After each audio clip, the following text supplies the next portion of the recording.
acolhedores, tudo bem com vocês? Está começando mais um podcast, o Pode Acolher, seja muito bem-vindo, seja muito bem-vinda a todos vocês que estão nos acompanhando desde o nosso primeiro episódio.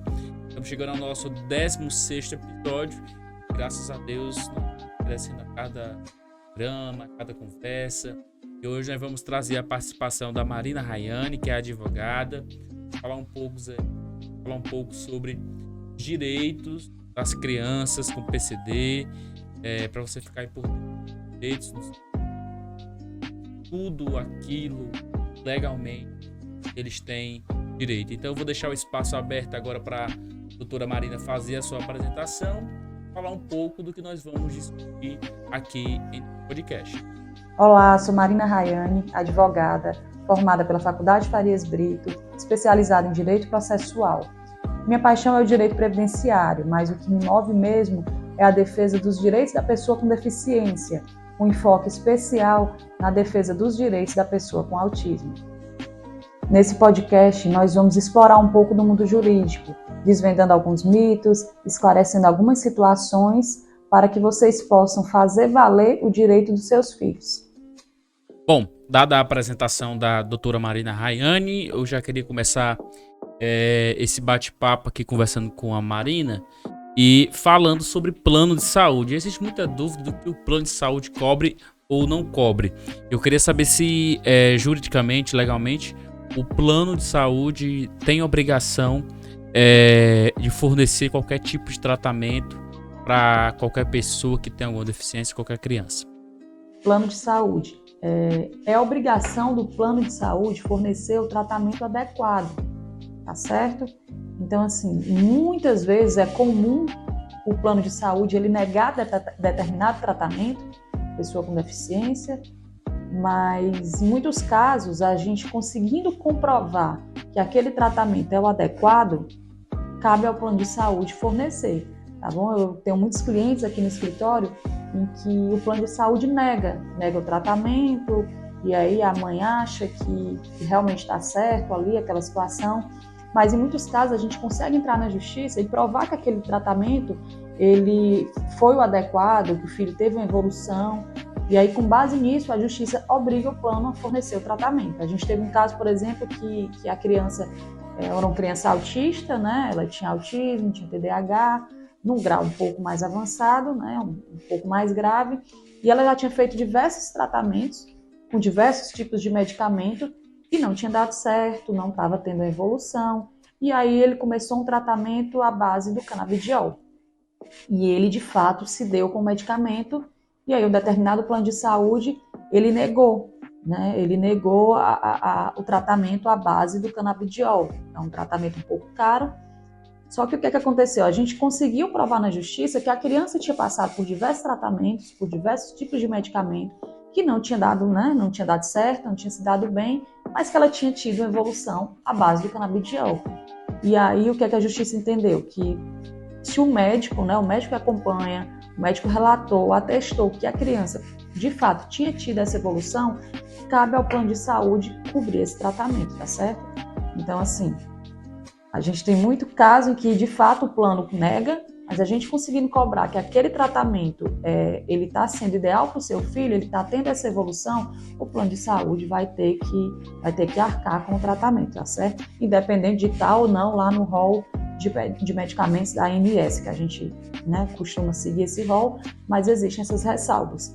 Outro ponto do plano de saúde importante é a questão de exames. Nós pegamos alguns casos também em que, né, existe a questão do exame genético para descobrir o que foi que houve, que causou aquela deficiência na criança. E são exames caros, em que muitos planos negam por conta do valor. E aí a justiça, em determinados casos, ela também obriga o plano a cobrir.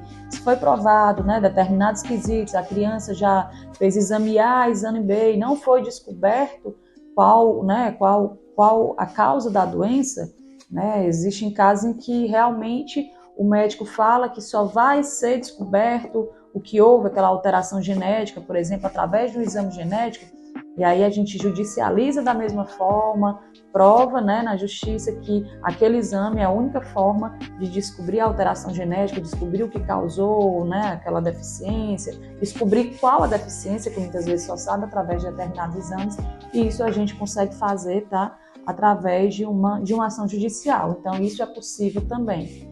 Fiquem bem atentos a isso. O plano de saúde, ele tem o costume de negar, né, ele nega tratamento, ele nega exame, mas assim, dependendo do caso, a gente consegue de fato provar que é essencial, e aí a justiça vai obrigar o plano a fornecer, tá bom? Seja o tratamento, seja o exame, seja a cirurgia, certo? A gente fez recentemente, Marina, e grato aí pela explicação sobre o plano, a gente fez recentemente um podcast sobre o LOAS, né, que é o BPC. E muito se tinha dúvida o que é. Eu queria que você explanasse aí o que é o BPC para essas pessoas que ainda não tiveram a oportunidade de ouvir e de ver o que é realmente o BPC na prática. BPC LOAS, benefício de prestação continuada. Eu acho que aqui é onde paira o maior número de dúvidas, o maior número de mitos, né, das mães, das pessoas portadores de algum tipo de deficiência, de incapacidade, tá bom? O que é que eu gostaria de iniciar aqui com vocês? O benefício de prestação continuada, ele é um benefício assistencial, né, no valor de um salário mínimo, que garante à mãe, né, aquela criança com deficiência, esse suporte necessário para que ela possa, né, realizar o tratamento. Muitas mães, principalmente de criança autista, por exemplo, ou com algum outro tipo de deficiência, né, algum outro tipo de limitação, ela não consegue mais trabalhar. Ela tem a vida ali, né, exclusiva em prol do seu filho. Então, muitas vezes, ela tem que sair do emprego para cuidar do filho, ela tem que estar ali para dar o suporte. Muitas vezes, de fato, não tem como deixar o filho com outra pessoa, porque mãe é mãe. Tem muitas situações que, vocês sabem, só a mãe suporta. Então, esse benefício é uma forma de justamente ajudar, né, para poder manter, porque a mãe não tem como trabalhar. Ela vai viver ali exclusivamente para ajudar o filho, né, para cuidar do filho. Então, esse benefício é um benefício assistencial, tá certo? É uma forma de ajudar a manter a alimentação, manter até mesmo o tratamento da criança, tá certo? Eu queria que você falasse, Marina, sobre se ali numa casa que existe, né, algum tipo de mais de uma pessoa com algum tipo de deficiência que venha precisar legalmente do BPC, se naquela casa que existe uma ou duas, porque a gente sabe que existe uma questão de renda, né, um dos critérios tem que ter um salário dividido para X, e esse X tem que dar um valor considerável para que o BPC possa ser aplicado. Se em uma residência existe 2 ou 3 mais pessoas que precisam de BPC, é possível essa possibilidade? Quantidade de BPCs na mesma casa. Essa é uma dúvida recorrente, né, que nós recebemos. É um mito. Muitas vezes algumas mães acham que se já recebe um BPC, né, em uma determinada casa, por conta de um filho que tem uma deficiência, não pode receber outra. Isso decorre de muita informação errada. Às vezes elas vão se informar em alguns órgãos que, infelizmente, não têm a orientação correta e ficam orientando que não, uma casa só pode receber um BPC. Gente, BPC não é renda. BPC, como eu já falei para vocês, é um benefício assistencial. Então, aquela mãezinha que ela tem 3 filhos com autismo, 4 filhos com autismo, ou então tem um filho com autismo e tem outro filho com outra deficiência, né, com outra incapacidade limitante, ou então até mesmo ela. Às vezes, eu já tive casos em que a mãe tem um problema grave de coluna, né, que se agravou com o tempo e que deu direito a ela o BPC. Isso não impede que o filho dela também receba um BPC, tá certo? Então, BPC não é renda. Se eu tenho na casa 5 pessoas que atendem os critérios de deficiência, né, de miserabilidade, as 5 pessoas vão ter o direito de receber o BPC. Então, não existe limitação para número de BPC, tá bom? Recentemente, quando a gente publicou que você estaria aqui no podcast, surgiu uma dúvida se o trabalho de carteira assinada, eu posso receber o BPC? Eu queria que você falasse um pouco sobre esse assunto. Renda, eu acho que o que mais impede hoje de algumas mães conseguirem o BPC para o seu filho é a questão da renda, né? É outra informação que muitas vezes é passada de forma errada, de forma equivocada, e eu vou tentar aqui esclarecer esse ponto para vocês, para que até muitas mães possam conseguir o benefício do seu filho, tá bom? Eu já tive muitos casos aqui no escritório de mãezinhas que chegam: doutora, eu vou pedir demissão do meu emprego, doutora, eu não consigo benefício porque o meu marido tem salário, doutora, eu recebo salário, como é que eu vou fazer para receber o benefício do meu filho? Gente, o fato de você receber uma renda ou seu marido receber uma renda, isso não impede que o seu filho receba o benefício, o BPC, o benefício de prestação continuada, tá certo? Tudo vai depender de caso por caso, né? Caso a caso. Por exemplo, o que é que o INSS diz? O INSS diz que naquela casa em que entre um salário, mas que morem 4 pessoas, essa casa vai ter direito a receber o benefício assistencial, porque é um salário dividido para 4 pessoas. É 1/4 do salário mínimo, certo? Isso é a regra, né? Então, por exemplo, de cara, se eu já tenho uma casa em que tem 4 pessoas e entra um salário, isso não impede de receber o benefício. Você não precisa pedir o seu marido, ou você mesmo precisa pedir demissão, tá bom? De regra, isso aí o INSS já vai aceitar, porque é um salário dividido por 4 pessoas. Exceção: muitas vezes não precisa ser um salário dividido para 4. A justiça entende que até um salário dividido para 2 pessoas também dá o direito ao BPC. Por quê? Porque a gente vai provar que um salário não dá para manter essas 2 pessoas e fazer o tratamento. Então, assim, em determinados casos onde more, por exemplo, uma mãe com um filho autista, certo? Ou filho com outra deficiência, e a mãe seja empregada, ganha um salário, isso impede que ela receba o benefício? Não. Provavelmente vai ser negado no INSS, porque o INSS ele realmente faz tudo para negar, tá? E aí o que é que acontece? Negou no INSS, a gente vai entrar na justiça. E na justiça, vamos comprovar que esse salário não tem como manter a criança, fazer o tratamento e manter as necessidades básicas da família. Então, hoje, a justiça entende que um salário dividido por 2 pessoas também dá direito ao benefício, tá? Então, eu tenho, por exemplo, uma casa em que more a mãe e o filho, e a mãe seja empregada, isso impede dela receber o benefício? Não, tá certo? O INSS vai negar, a gente vai entrar na justiça, vai provar que aquele salário dela não dá para manter as necessidades básicas e o tratamento do filho, e, em regra, vai ter uma visita social, e aí a gente conseguindo provar todos os gastos, o benefício do seu filho vai ser concedido. Então não precisa você pedir demissão, tá certo? Não precisa, ai meu Deus, eu vou pedir demissão para poder conseguir o benefício. Não, gente, existe caso e caso, e dá sim para conseguir o benefício, mesmo recebendo salário, tá certo? Da mesma forma, eu tenho uma casa em que tem 4 pessoas, e o meu marido e eu, por exemplo, recebo um salário. Cada um recebe um salário, certo? Mas são 4 pessoas. 2 salários divididos por 4 pessoas dá meio salário mínimo.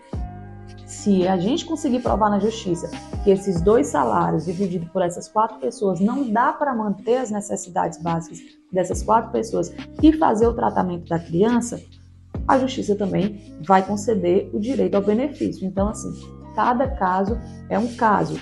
Via de regra, o INSS nega, mas a gente judicializa e consegue inverter, né, essa situação na justiça, tá certo? Então, isso é um dos pontos que eu mais gostaria de deixar claro aqui, porque, infelizmente, tem muita mãe que pede demissão, tem muita gente que não vai atrás do benefício, porque acha que só o fato de ter a carteira assinada vai negar. Então, não é assim. Cada caso é um caso, o INSS negando, a gente tenta reverter essa situação na justiça, tá bom?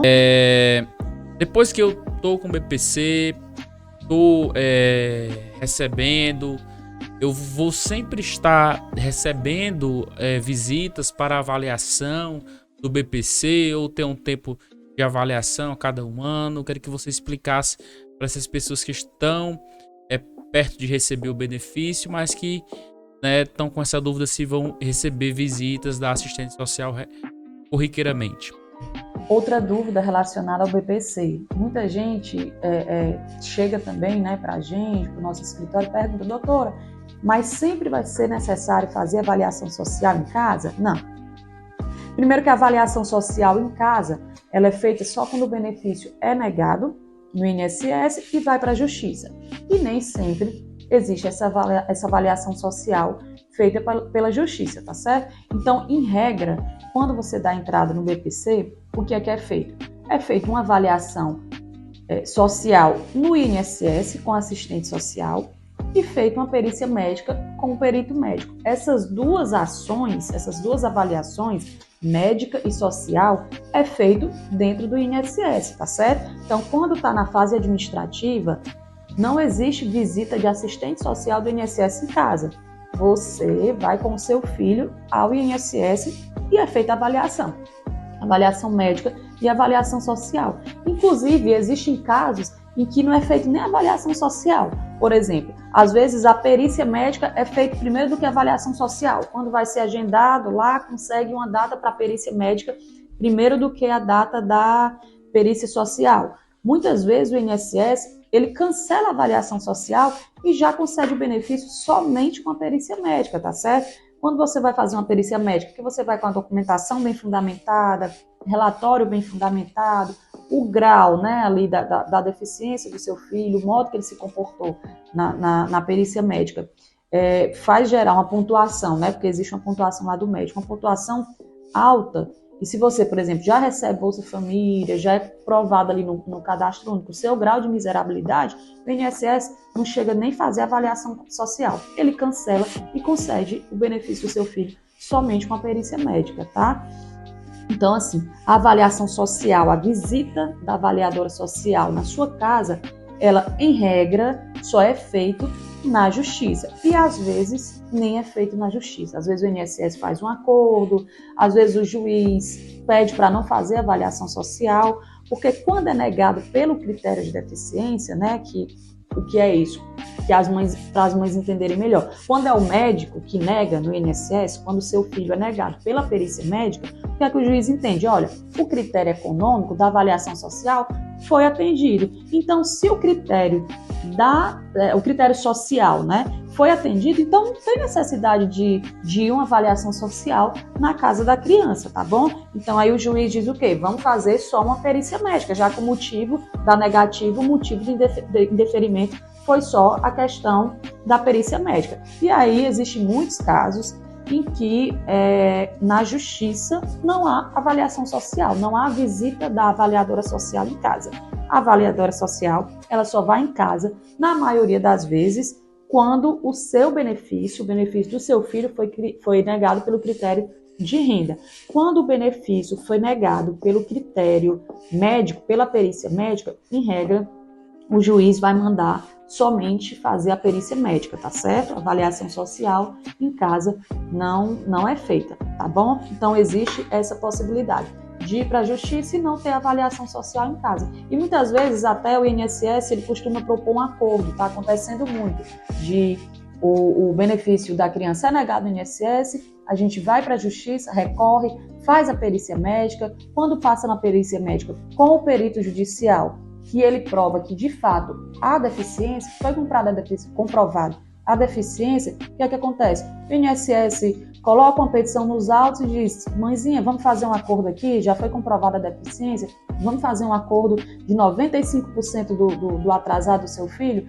e aí a gente aceita e é tudo mais rápido, não tem avaliação social, e no mês seguinte o seu filho já começa a receber o benefício, tá certo? Tá aí a explicação da doutora Marina. Eu queria que você falasse, a gente comentou até na palestra esse assunto, Marina, sobre as crianças, as mães que têm filhos com algum tipo de deficiência e logicamente ali que vão naquele âmbito, naquele ambiente escolar, vão receber uma atenção a mais dos professores da escola, do município, enfim. Se essas crianças elas podem estudar com as outras crianças normalmente, pode ter um convívio ali normalmente, se é um direito, enfim. Educação. A pessoa com deficiência, a criança com deficiência, ela tem direito a estudar na mesma escola que as demais crianças que não têm determinada limitação, determinada deficiência, certo? Mas existe a questão da educação inclusiva, né? Infelizmente não existe muito preconceito. Semana passada eu dei uma palestra e ouvi algumas mães relatando que na escola a mãe de algumas crianças que não possuem deficiência, limitação, argumentando que deveria ser separado, deveria colocar as crianças com autismo, por exemplo, ou com outro tipo de deficiência em uma sala e as crianças sem tipo de limitação, deficiência em outra sala. Gente, não existe isso. A escola é uma só, até por conta da inclusão. A partir do momento em que eu coloco as crianças com determinadas limitações junto com as crianças sem limitações, eu tô incluindo aquela criança num ambiente até para ela melhorar, para ela tentar evoluir, para ela tentar se acostumar. Lógico que existem casos e casos. Existem casos de deficiência um pouco mais avançada. O autismo, por exemplo, a gente sabe que existe o grau 1, existe o grau 2, existe o grau 3, né? Então, assim, ali no ambiente vai ter as peculiaridades. Existem casos em que, quando o grau é avançado, a criança ela precisa de uma terapeuta, de uma cuidadora, né? Toda criança com autismo, com deficiência, vai ter direito a uma cuidadora para ela? Não, gente, não é assim. Até porque, imagine, se todo colégio, seja ele público ou particular, for colocar uma cuidadora, né, uma terapeuta ali para cada criança que possua algum tipo de limitação, não tem como suportar, até porque não há necessidade. É como eu disse, existem alguns casos em que é leve. Então, existem casos e casos. Mas isso não justifica o fato da criança ter uma limitação, o fato da criança ter uma deficiência, não justifica que vá separar. Não, tem que ser um ambiente inclusivo, todos têm que estar juntos, até para o melhor tratamento da criança, tá certo? Outro ponto interessante, que muitas vezes costuma ser desrespeitado, apesar de ser um direito que todos já sabem. Direito à fila preferencial, né? Direito à vaga de estacionamento.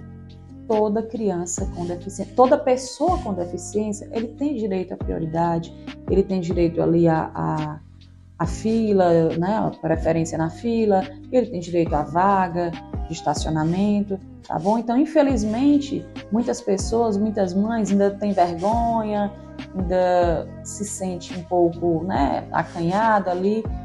É direito de vocês não estão pedindo nada, vocês não estão exigindo nada, vocês só estão fazendo valer o direito de vocês. Então, andem sempre com um cartãozinho, com o laudo do filho de vocês, chegou no banco, chegou na farmácia do hospital, chegou no atendimento do hospital, olha, eu tenho direito à prioridade, o meu filho é portador da deficiência tal, o meu filho é portador disso, daquilo, mostra na tranquilidade e é direito de vocês. Foi desrespeitado? Procurem o direito de vocês, porque vocês não estão pedindo nada. É um absurdo, às vezes a gente chega no banco e uma mãe com a criança autista tem que ficar ali esperando, a criança fica impaciente, né? Já tem toda aquela questão do ambiente. Então, assim, é direito de vocês não estão pedindo nada, vocês não precisam achar que estão pedindo favor. Vocês só estão fazer valer o direito de vocês, o direito dos filhos de vocês. Tá certo? A gente fala em inclusão, e aí quando a gente fala em inclusão, a gente também fala sobre o papel do Estado, né?